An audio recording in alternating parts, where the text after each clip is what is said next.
Lieutenant Aidan Morgan was on a routine patrol over the Pacific when he spotted movement on a small island below, and a wave of unease crashed over him. Despite 12 years with the Coast Guard and countless critical missions, he was not prepared for what lay ahead. Their route took them over Kilauea Island, a tiny coral atoll 180 miles northeast of Palau. Known for its pristine beauty and total isolation, it was rarely visited. Aidan adjusted the helicopter's course slightly, skimming over the deserted stretch, eyes fixed on the white sand separating sea from sky. Then, something caught his eye. A faint shift between the trees. At first, Aidan dismissed it as a glint of light or a passing bird. But as they drifted closer, his gaze locked onto the sand beyond the treeline. There, carved in desperate, massive letters, was an SOS etched into the untouched shore. "Look." Aidan's voice trembled as he pointed it out to his co-pilot, Lieutenant Thomas Chin. "SOS, someone's in trouble." Thomas's eyes widened as he focused below. "That's no accident. They're stranded, or worse." Aidan adjusted the controls, slowing their orbit. "We'll call it in, but first, we need to see for ourselves." Thomas nodded, already reaching for the radio. As they descended, the movement Aidan had noticed earlier became undeniable. Near the island's center, something unthinkable came into view. People.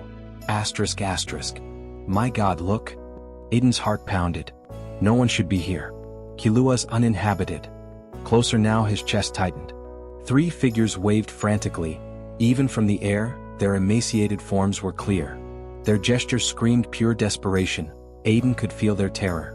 On the shore lay a shattered boat wrecked beyond repair. "Christ," he breathed. "They've been here a while." Confusion turned to resolve. They had to act now. As they descended further, the full horror became clear. The flat, sandy island offered no shelter, and a makeshift hut of palm fronds hinted at a struggle for survival.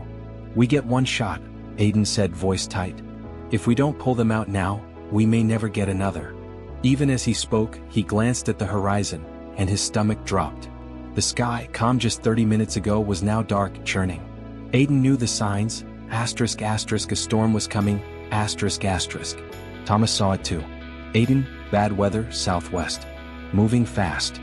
Aidan gritted his teeth. "How long?" Thomas checked the radar. 30 minutes, max. If we're late, we're flying straight into it." Aidan's grip on the controls turned white-knuckled. The people below needed help now, but a rescue in these conditions could kill them all. The gusting wind already made it nearly impossible to lower a rescue line. Moreover, the waves around the island had grown so large that a water landing was no longer feasible. "We'll get them a radio and supplies," Aidan ordered. "We must give them everything they need to survive until we can return." The crew quickly prepared a package with food, water, medical supplies, and a radio. After securing the bundle carefully, they readied it for the drop.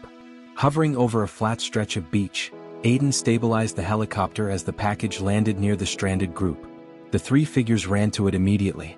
As they began unpacking the supplies, Aidan grabbed the microphone. "Can you hear me?" His voice trembled with tension. Through the static came a weak, shaky reply. "We hear you. Thank you. Please help us." "This is the Coast Guard," Aidan said, struggling to keep his tone steady despite his racing heart.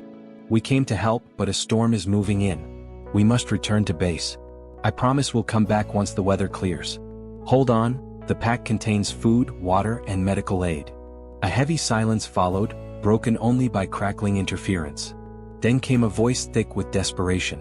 "No, don't go. Please. We've been here 33 days. Catching rats, collecting shellfish, drinking rainwater. Sophia's blood sugar is critically low. Help us, I beg you." Aidan swallowed hard. "We have no choice," he said through gritted teeth. "A rescue in this storm would mean certain death. I swear we'll return for you."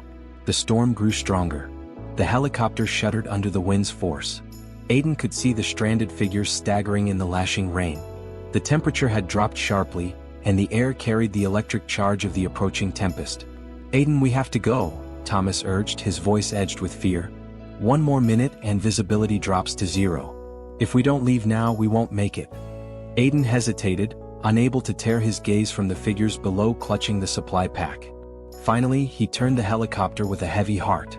As he glanced back one last time, he saw the black wall of clouds envelop the tiny island. Moments later, torrential rain veiled everything in an impenetrable shroud. A sense of helplessness gnawed at his soul. Leaving them behind felt like betrayal, but the storm left no other choice. Attempting to lower a line in these conditions would have been madness. The violent wind would have turned it into a deadly whip. On the return flight to Andersen Air Base on Guam, 500 miles from the island, Aiden replayed the events in his mind. The desperate figures below, their pleas through the crackling static. It wasn't just the technical impossibility of the rescue that tormented him, but the thought of abandoning them to mortal danger. Only one thought offered slight comfort. The survivors now had supplies to last until morning. Meanwhile, additional patrols and helicopters were being prepared for the rescue operation the next day. 3 hours later, as they landed, rain hammered against the airfield windows. When Aiden stepped from the cockpit, the icy wind lashed his face. He knew he wouldn't sleep that night, his thoughts circling the 3 lives hanging by a thread out there on that remote island at the storm's mercy.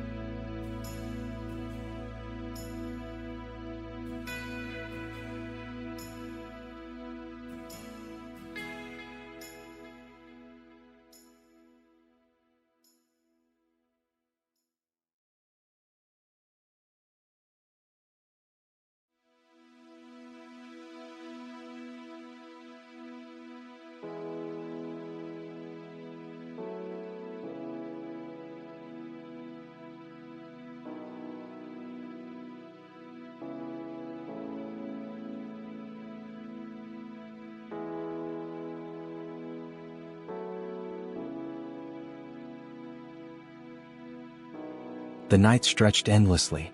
As Aiden lay awake, he imagined those people fighting for survival day after day, clinging to the last shred of hope. The fear they must have felt with every gathering cloud, how every night could have been their last as they waited for a rescue that might never come. At dawn, the weather finally relented, allowing the rescue operation to proceed. The helicopter flew over the churning sea, skimming just above the waves. As they neared Kilua Island, Aiden felt every nerve in his body tense with anticipation. Hovering over the island, they spotted the survivors.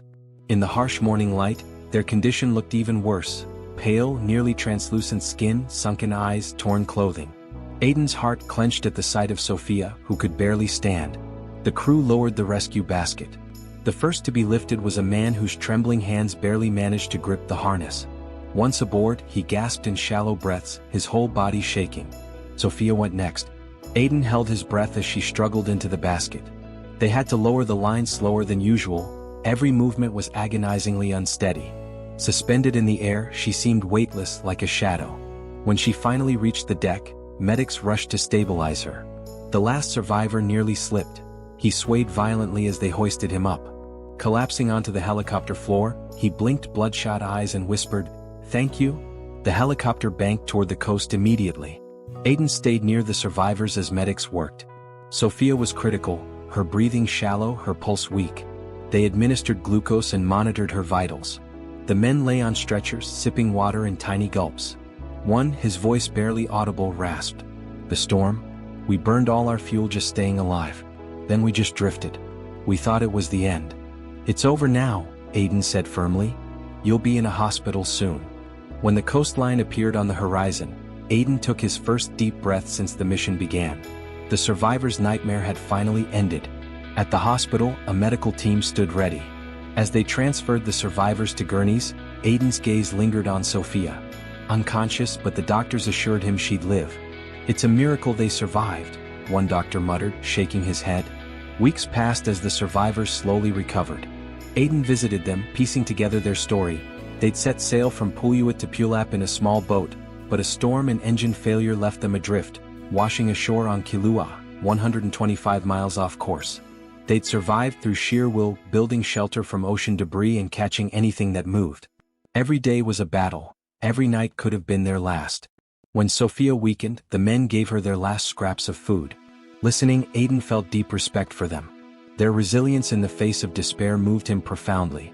The Coast Guard continued its investigation, but for Aiden, formalities faded beside the fact that 3 lives had been saved. Months later, Aiden received a letter from Sophia. Fully recovered, she'd returned to her family. She wrote that she now greeted each morning as a gift, and that her ordeal had taught her to cherish simple joys: a sip of clean water, a warm meal, a loved one's embrace. Aiden keeps that letter as a reminder of the human spirit's strength. The Kilauea Island rescue became legend in the Coast Guard, a symbol of hope's power.